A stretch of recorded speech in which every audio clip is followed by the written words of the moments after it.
y'all. Chef Wash with Passion TV. You gotta tell us who you are, where you from, man. All right. Well, I'm Jesse Washington, owner of Brunchaholics. Originally from Houston. My dad was in the military, so I moved around a lot. Went to high school in Baltimore, and I moved out here to Dallas 2016, fall 2016, like October. Okay. So you say your dad was in the military. How many, like, as a kid, how is it like moving around like that? I mean, it kind of sucks. It's good and bad, right? So as a kid, you hate it because you always starting over, you know what I'm saying? You gotta find new friends, whatever. Because I used to move like every 4 or 5 years growing up, you know, so you always had to start over. But it teach you a lot about like noticing things in people, reading people, learning people, and then showing you just like different cultures, communities, the way different parts of the country do different things. So, but I didn't appreciate that till I got older. Dang. So, yeah, that's how you can kind of fit in and you can adapt real quick. You can adapt real fast. So It's easy. I can talk to anybody. Okay. So growing up in high school, like you had a one-up on everybody. Dudes wasn't cooking like that. Were you cooking and laying the plates down for the ladies? No, in high school, I wasn't really cooking like that. I was just still making general stuff like wings, you know what I'm saying, sandwiches, stuff like that. Nothing too crazy. Like I always liked food and exploring it, but I didn't take it that serious in high school. I probably took it more serious like college. It's probably when I started taking more serious, like experimenting, watching different stuff, Food Network, you know what I'm saying, actually like being like, all right, bro, I think I want to do this. In high school, I just knew what I liked, what I didn't like, so. On Food Network, who you like? G Garvin, huh? G Garvin's dope. Bobby Flay. Chopped. I used to always watch Chopped. You know what I'm saying? So Chopped was cool. Those probably my go-to. Alton Brown. You know. Man, so. I gotta get my chef game up, man. Because honestly, would you ever feel like running like a food show or something? Nah, man, that's just not me. Yeah. Like I be chilling, and when it get to like TV and stuff, it's so much extra stuff they put you in. Like I tried out for MasterChef one time, and I made it to like it's before you get to TV. It's like multiple rounds, so I made it past like the tasting round. But after that, they send you in a room full of producers, and you have to like basically tell a compelling story as to why they should have you on the show. So people be up there saying all types of stuff, man. So that's what kind of taught me like it's really about theatrics. And at the end of the day, regardless if it's cooking competition, racing, fighting, whatever, if it's still a reality show. So for them, it's about ratings and about who's gonna get people to watch, like drama or you know what I'm saying, making a fool of themselves, stuff like that. And I'm not with either. So yeah, don't go to Riff Raff route. I know you remember New York. Fall in love with New York. Exactly. So that's for real. That's the type of stuff they look for. So like, I even remember in the thing they were like, "Oh, who's your favorite people on this season?" So the person I named was just somebody who was like quiet, but they was, you know, they cook good food, and I was like, the stuff you putting out is dope. And they're like, "Oh, you don't like so and so and so and so." It was the two drama people on the show, and it was like they was always arguing with each other when they was cooking, and I was like, nah, I was like, that's actually kind of annoying watching them on TV. And they were like, "Nah, we think it makes for good TV, it makes good viewing, you know, big, you know, good ratings." And then I'm like, you know, it kind of started clicking. So they're teaming up to cause drama. Yeah, I wouldn't say they teaming up, but they prefer people who's going like, oh, like, you know, if you're watching a reality show, what's the part everybody talk about? When they fighting, when they arguing, when they going at each other's neck, right? So of course a producer's gonna push that to happen on the show. Has anybody ever like, hey, tried to pull you to the side and be like, hey, let's make a pact? You know what I mean? Has somebody ever tried to do that? Nah. It's not for real? I don't know as far as when you actually on the show, but just from the prelims that I went through, and I've done some other stuff before with like production companies, it's just a lot. So, okay. Yeah, I'm gonna try. Now I know that all that is scripted, bro. A lot of it is. Especially the fighting, the reality shows is some of that stuff scripted for sure. Okay. Dog, you popped it off with a banger. I didn't even know you was on the show because I just saw news articles of you, and I know you well respected, especially in the D-Town area, coming from the H. Like, how do you feel like Houston and Dallas can get along? Because why is the competition with food? I don't know, man. I think Houston definitely got better restaurants overall. You know what I'm saying? But I don't know. As far as Houston versus Dallas, I think that's just the thing. It's the two best cities in Texas, so of course they're gonna feud. You know, they got better music. Hey, don't nobody from Dallas get mad at me, bro. But Pimp C, UGK, yeah, but I would say that overall. But I mean, at the end of the day, you know what I'm saying, y'all have Erykah Badu, so I feel like that's a big, you know, Houston can pull out Beyonce, but y'all can still pull out Erykah Badu. I feel like that's a big Big one. You gotta jam music whenever you gotta cook, or like you just cook with whatever? Nah, I definitely gotta have some music playing or something. Oh yeah? Who your favorite? Who your top 3 artists? R&B, and then I need the top 3 rap. Top 3 R&B, like currently? Yeah. I don't know if I listen to like real current R&B. You know, everybody's music kind of sound the same, but if I'm listening to like some R&B like slow jam, I like Isley Brothers. I listen to Earth, Wind and Fire, stuff like that when I'm cooking. But if I'm in a rap mood, then it'll be like some J. Cole or some Kendrick, Big Crit, you know, Anderson .Paak. Them are probably like my favorites. Big Crit, legendary, my subs, man. Yeah, so where does all this soul come from? Who inspired you to get, you know, cook in the kitchen? I know it come from some special person in your life. I mean, just family. Like, we always had a family. Like, we always had barbecues or like get-togethers, fish fries, stuff like that. So I remember when I first started selling the Soulfood Burrito, people was like, does it come with chicken? And I was like, nah, you know, because that's not how I envisioned it. Like, growing up, we always had fish fries, you know what I'm saying? So that's how, you know, I always looked at it. Like, the only way I even thought about it was chicken. I mean, with the fish. So when people started asking for the chicken, I was like, I guess, bro. So I just sell it now, you know what I'm saying, to make the customer happy, but I still think the fish is reign supreme. Okay. So. Where you feel like the fish reign supreme, but like, which is harder to cook for the people, man? Which is harder? Yeah, what you mean, chicken and fish? Probably chicken, because it take longer. You know what I'm saying? White meat, dark meat take longer, especially if it's bone in. So fish don't take that long to fry. Okay. What's your most requested dish right now? Right now, I mean, always a Soulfood Burrito. People love that. You know what I'm saying? That's definitely the most popular dish. But right now, I say currently from what I'm selling at the restaurant, probably the brisket mac. People really like the brisket mac. Brisket mac, and I've been doing the seafood fondue bowls, so those have been selling real good. I saw that. It's got the bread. Yeah. You poured it in there with the spoon. Yeah, and then put a little cheese on top, remelt it, so you dip the bread, and then most people, I don't know why, they think it's super something, so they eat it with a fork or spoon, but what you're supposed to do is use the sides of the bread bowl and break off as you eating the fondue as it go down, because it's already been soaking in it, so it's got the flavor.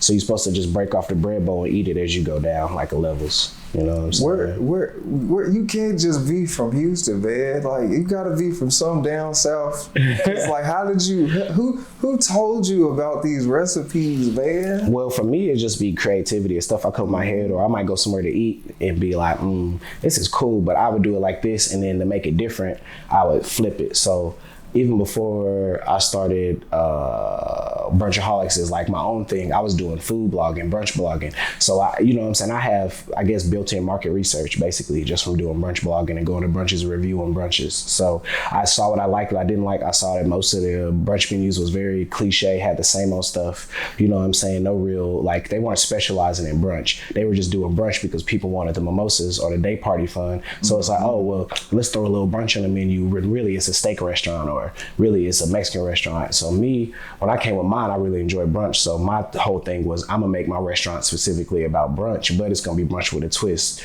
You know what I'm saying? So I kind of call my stuff like a brunch fusion. You know what I'm saying? Whether it's with Mexican dishes or Cajun dishes, soul food, et cetera, Creole dishes.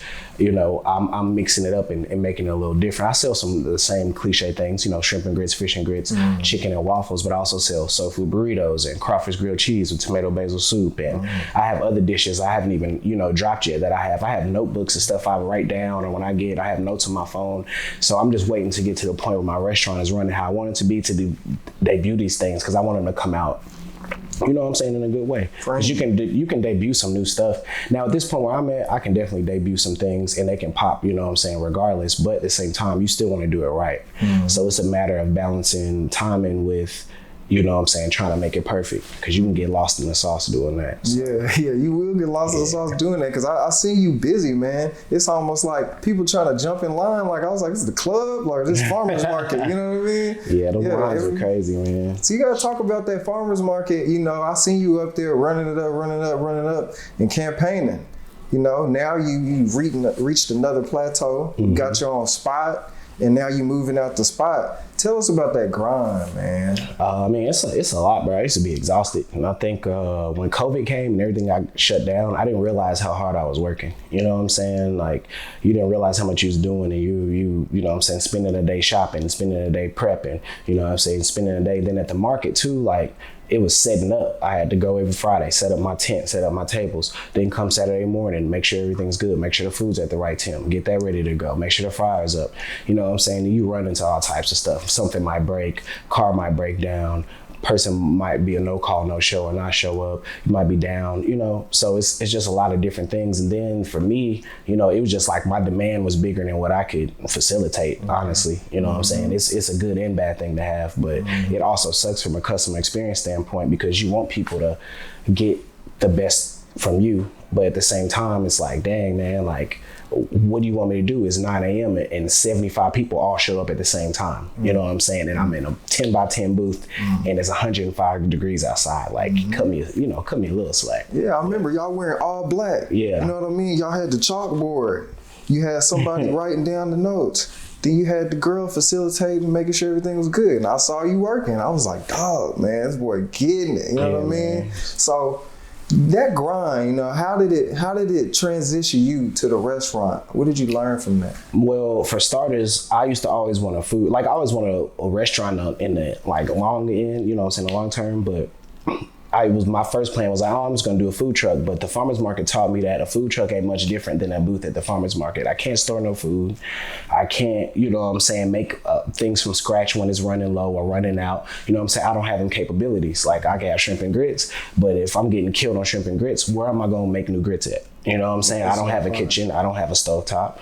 So that's when I was like, I could have those things in a food truck, but where am I going to store all this? Am I going to have to send somebody to the storage to get it? You know what I'm saying? So that's when my mind started changing to, no, I need to get in position to get a restaurant.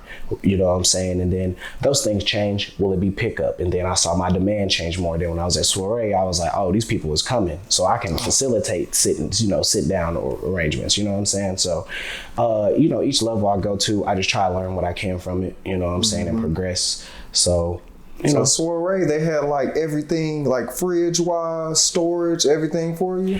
For the most part. Biggest thing with Soiree was just like being able to store more. So that's why I was only doing 2 items. The kitchen wasn't big enough for me to facilitate with my demand at the same time the amount of items that I wanted to do. Now I can do that, you know, and so now I'm working out the kinks with the drive-through, and I have way more items than I've ever sold at one time, you know what I'm saying? And so in the next week or 2, I'm you know what I'm saying, open up the patio and the inside dining, you know what I'm saying, slowly but surely. It's not no grand opening or soft opening, it's just a matter of us being open right now.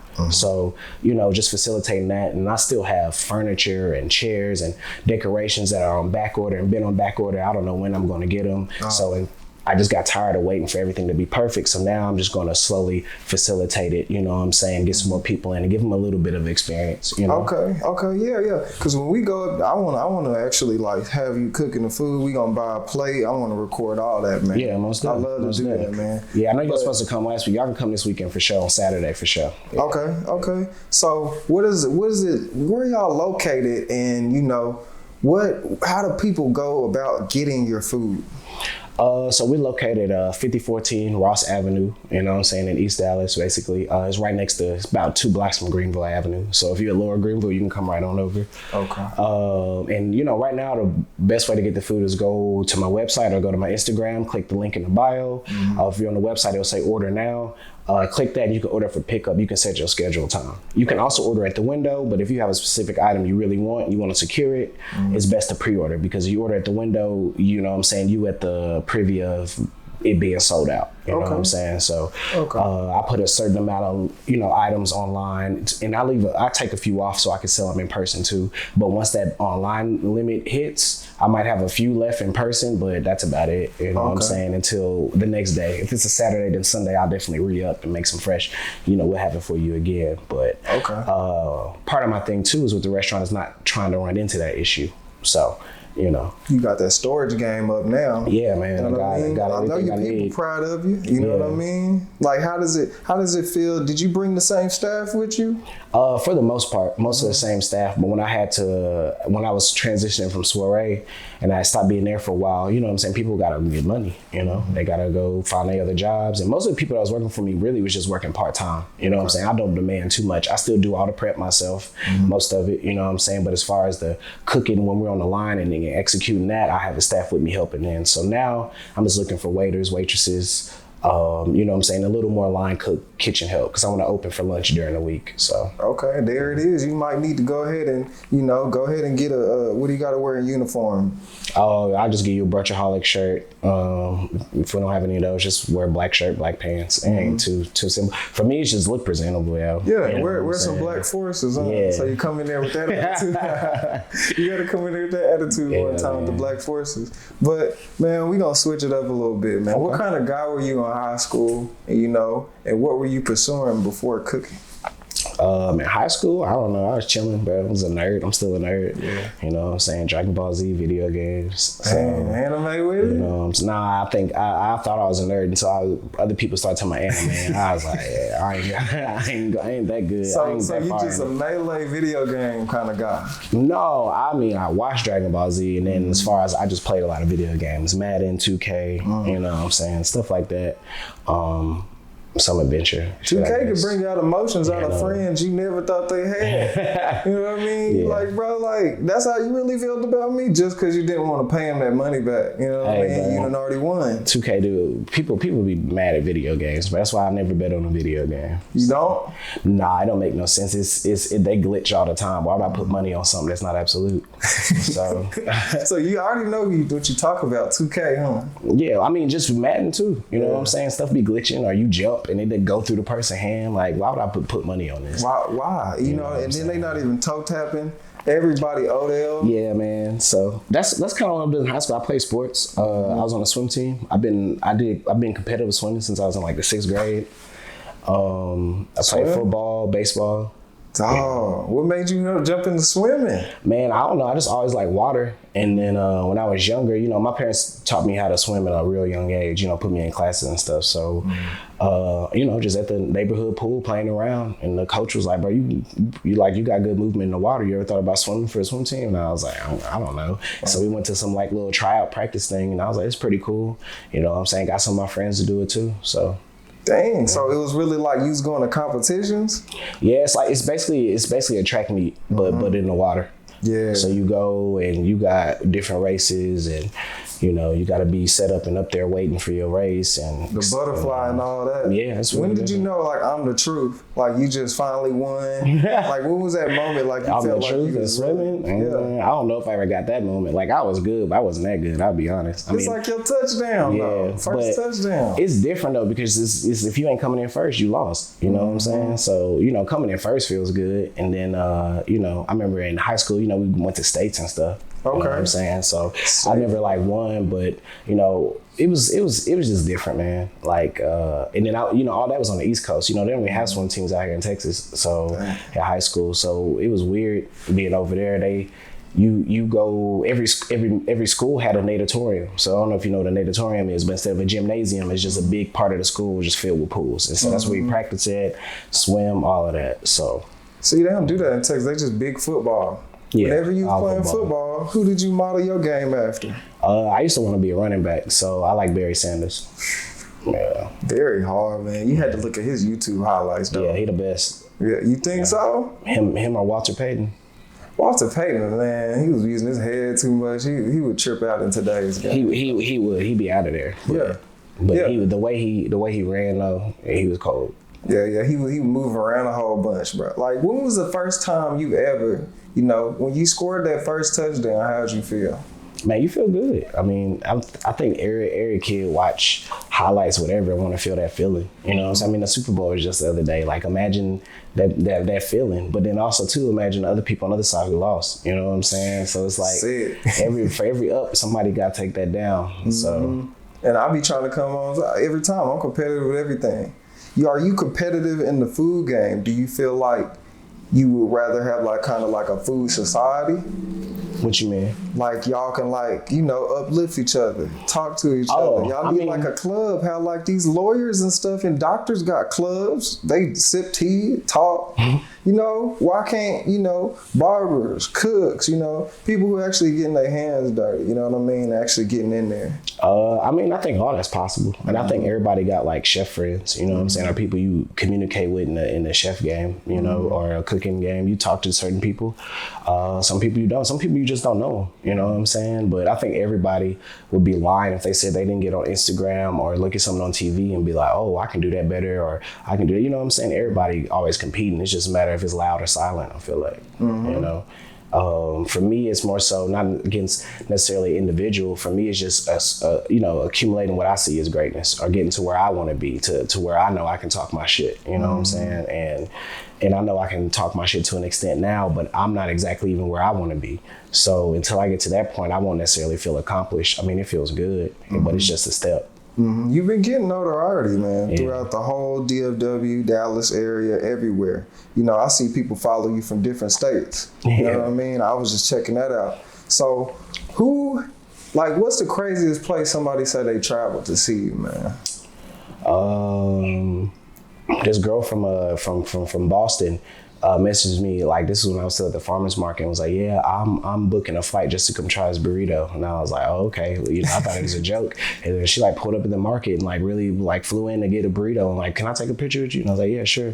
So that's probably like the craziest one. Some people drive far though, even in Dallas. People drive from Frisco, Little Elm, Saxe. Like, I've had people drive from Saxe. I remember a couple people, they lived in Oklahoma, so when they like had stuff to do in Dallas, they would make sure they came. So you know, different people from different areas, some professional athletes and stuff that might be in town for a game have come a few times, you know. But at the farmer's market, for sure, I didn't even know. You know, did Shaq pop up on you? I don't believe so. Who's the most famous person that you was like, wow, like you really eat my plate right now? When I was at Swerve, what's his name? What's the country dude name from here? Leon Bridge. Is it Leon Bridge?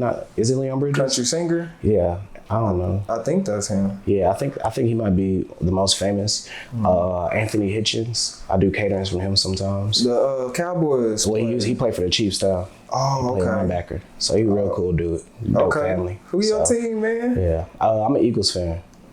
Yeah, I'm an Eagles fan. Oh, yeah, that's crazy. My family from King of Prussia. Okay. And Mobile, Alabama. That's what's crazy. up. I've been there. King of Prussia. That's a crazy mall. Dang. That's a nice mall. Yeah. How I feel being in Dallas. I thought I was a loner out here, man. Nah, bro. I mean, people always gonna talk they trash. But, you know, like I always say, who got the, you know what I'm saying? It's about recency. So who got we hit that bowl. So we hit that bowl in 2018. So hey, how did you feel? Nah, I felt relieved, bro, because I've been a fan since like 2002, 2003. Because, you know, when I was a kid, I was always outside. I didn't care about watching sports, you know what I'm saying, on TV. I'd rather go outside and play. So when I finally like got into sports, you know what I'm saying, I just remember seeing like a Donovan McNabb highlight, and that's how I became an Eagles fan. It was like when he was young, and so I just been a fan since. Mine was what's his name, Brian Dawkins. Yeah. Can you feel this? When I heard that, I was like, yeah, that's my defense team. was cold too. When they had Bobby Taylor, Troy Vincent. and Troy Vincent, yeah. They was cold. That was your favorite year of cornerbacks? I think that's the best team they've ever had. Like as long as I've been paying attention, you know, just overall, you know what I'm saying, offense and defense. Yeah. You know, but the game changed. You know, back then offense wasn't what it is now. So, you know, McNabb, we had like Todd Pinkston and I forgot the other dude. Lito Shepherd was he was a corner. Was live corner. He was a corner. He always wore the ties. Yeah. So, you know, it's changed now. So with the team now, I mean, they're cool, but they gotta work on a lot of stuff. I wanted to talk to you about that, man. How you feel about Hurts, man? Hurts? I don't know, man. Like, I was defending him, but then some games I'm like, bro, what are you doing? What are you doing? And so like now I'm just like, man. But at the same time, it's no quarterbacks in this draft, so you might as well just give him another year. He's still cheap, so what's the point? You know what I'm saying? Unless you catching Aaron Rodgers or Russell Wilson in one of these trades, you wasting your time. You know who I want to get up out of there? Who? Jalen Reagor. Oh yeah, he got to go. Bro. He got to dip because he took our whole momentum. But that's Howie Roseman though too though, because he drafted him instead of Justin Jefferson. Foolish. So and I'm sick every day thinking about that. Yeah, bro. And while he gritty, we dealing with, you know, the horn frog. I don't know who he is. He is not hidden. Bro. They got to get him off the squad because he must the punt. Immediately, you gotta get him off the squad. But at the same time, though, a good friend of mine, he's a football coach. He always say, man, at the end of the day, it don't come down to one play or one quarter. You know what I'm saying? If you put yourself in that position, that's your fault for not taking care of business earlier. Yeah, he had chances though to shake back. I don't know what happened. That's crazy though. But all right, we're gonna switch up a little bit. Kobe or Jordan? I know what went down, and Kobe's. I got his jersey on right now, man. I'm gonna go with Kobe. I'm always gonna pick Kobe. You know what I'm saying? That's my favorite athlete ever. Favorite NBA player for sure. Jordan definitely like more successful, more rings and all of that, but I don't know. For me, when I started paying attention, it was Kobe. So for me, it's all about Kobe, But overall, of course, Michael Jordan's the best. You know what I'm saying? Anybody who say different would be foolish. I feel like he undefeated in the finals. He got the most rings. Not the most rings, but he got 6 rings. He got 3 back to, 3 in a row, break 3 in a row. You know what I'm saying? So it's like, you can't ignore that. And, he wins from first mover's advantage. There was never no player like that to take the league by storm. And he was the first player to do that. So everybody will always be compared to him. You can look at the NBA now. It's a lot of players, not necessarily on Jordan level, but they're on a very, very high level. And a lot of teams have 1 or 2 of them compared to Jordan's time when not many teams had even that one player and a few teams had that one player. So I feel like because of that, people take for granted what they see now, to be honest. They do. With LeBron, he was damn near in there from when I was in high school to college. You know what I'm saying? And it's really like, you didn't win them all. I don't know if we can make you the GOAT. You're going to have to finish it out. What's your favorite shoe to rock ever? My favorite shoe ever? Probably Jordan 11 Breads. That's probably my favorite shoe. I know you was at Parks Mall waiting in that line. When them came out, nah. I don't even think I lived here. When those come out last? Man, those came out like 2010. In 2000, I didn't live here in 2010. I was in college. Yeah. We was at Tech. Yeah, what was Tech like, man? Man, it's definitely in the middle of nowhere, but it's fun, bro. It's a lot of fun, and I really like the alumni. You know what I'm saying, that I met there and met afterwards. Like, because when you go to school in the middle of nowhere, bro, you ain't got nobody but the people with you. So I feel like that's why, like, the alumni, the people you went to school with in that time is very strong, or they all still, you know what I'm saying, fuck with each other. Because, it's like we was out here, we all we got, we was all broke, Yeah. So I enjoyed it. I had good times out there, man, great times. Okay. So, what'd you go to school for, man? I went to school for marketing and business management. And then now you have your own business, you managing. And you marketing online. So look at God, man. You know what I mean? Your own, you have your own entity, man. Yeah. How does it feel to like tell people like, hey, this is my business? It feels good. It feels cool. It's kind of weird sometimes too, because people be like, oh, what do you do for a living? I'm like, oh, I'm a chef or I'm a cook. And then my friends and my family would correct them like, no, you tell them what you really, and it's like, oh, okay, my bad, but I don't know. I just be chilling, man.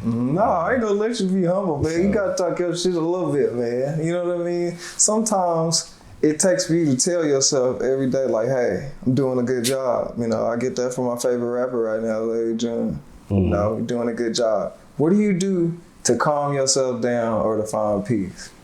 Watch movies. Oh, yeah? Yeah, that's usually my, relax. What's your favorite movie? I don't know if I have a favorite. I don't know. I got a few that's up there, but I don't know if I got a favorite. I feel like it rotate. You ever seen 3 Strikes? Yeah, 3 Strikes is funny. Ooh, that bad boy hard. That's I funny. just bought that on hard copy. That's probably one of the funniest movies, for real. What happened to that dude? What happened to him? I don't know, bro. Them 90s actors be falling off. They just be different, bro. They be falling apart. I feel like they should have brought Ezel back on Friday. Yeah, but I don't know. I've been reading some interviews and stuff. Most of the people saying that Q just wasn't paying boys, or I think he did an interview and he was saying that, what'd he say? He said basically, like, I guess they called him to come up there. Oh, Vlad.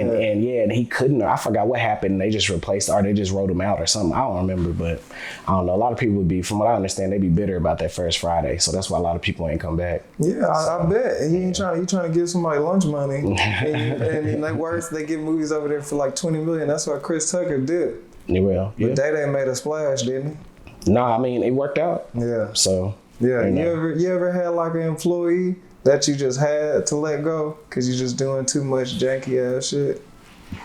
Nah, man, I don't know. Most of my employees good, bro. I don't have nothing bad to say about none of my employees I've ever had, to be honest with you. I feel like everybody got their faults, or people might be, but you just gotta understand people. Somebody might be adamant about this or feel this way, but I think a lot of times people gotta understand there's somebody on the other side of this conversation. So, I don't know. I ain't never really had no crazy employees. I mean, I've had employees who showed up and not showed up again or whatever, but I'm not here to bash none of them. When you see them in public, is it awkward? Nah, I don't never see them in public. Okay. So, you know what I'm saying? That's a deal though, because that's some awkward shit. Like, bro, I hired you off the strand and you did? Nah. Yeah, bro. I mean, it come with it, man. It's I be trying to tell myself all the time, something bad happened, I'll be like, this is what I signed up for. So. Okay, all right. So now that we got into all that, man, what's your plans for the future, and like, where do you see yourself in the next 5 years? Plan for the future is definitely get this first location up and running very, very, very smooth and efficient. That's my goal. Get it looking how I want it to, and then once that's under wraps and everything's progressing great and the money's coming in, obviously expansion. Different areas of Dallas, different areas of Houston. And then I would say myself in the next 5 years, man, I'll have a food empire. I'll have different concepts. I plan to launch different concepts outside of Brunchaholics. I had launched handhelds last year and it went well, and I still want to do it, but the way that I was facilitating it wasn't how I wanted it to be, and it wasn't the experience I wanted it. So I just stopped doing it. So I'll incorporate some of those things into my current menu, but that would be its own thing. I have like 2 or 3 more other concepts that I'm gonna, branch off and do.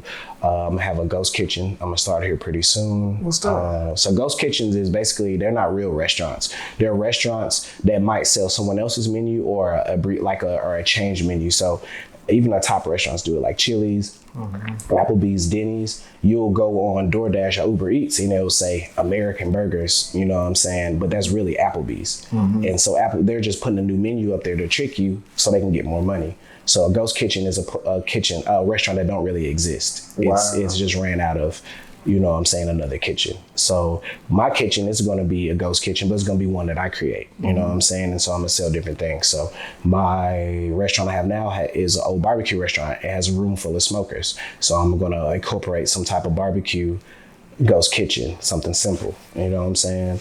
I didn't even know you could do that. I thought you could just either do, get your own unit, but you just put me on game. Yeah, a lot of it's like the whole new thing. It's a big one off of Commerce, and they have like 20 kitchens in there, and it's a lot of the stuff you see on Uber Eats is in there, to be honest. And I've had a few other things. It's really good. It's a lot of Black-owned businesses in there. See, that's where I need to be. I'm gonna come by and get a plate for sure. Yeah, I need that. And you can pick up too. They make a delivery, and so they set it up all for it to go, essentially. So I'm gonna do something like that as well at the restaurant on the days that I'm not open. Okay, all right. We're gonna be looking forward to that, man, for real. But before we get out of here, man, I need to know, what would you tell a younger you? Be patient. Definitely be patient. Don't rush into decisions. Definitely look at all the pieces on the board. Yeah, I saw that LeBron commercial, man. I'm like, if that was me, man, I would just say, go to practice. Go to practice. Yeah. But if you know everything, you won't act the same too. You know what I'm saying? Some things in life I feel like create the person you become. And if you don't go through those things, you might not ever become that person. You know? So. Well, man, appreciate you, Jesse Washington. Chef Jesse Washington, man. Appreciate you for everything, man. It's been real, man. Hey, I appreciate it. Thanks for having me. Yes, sir. All right, cool.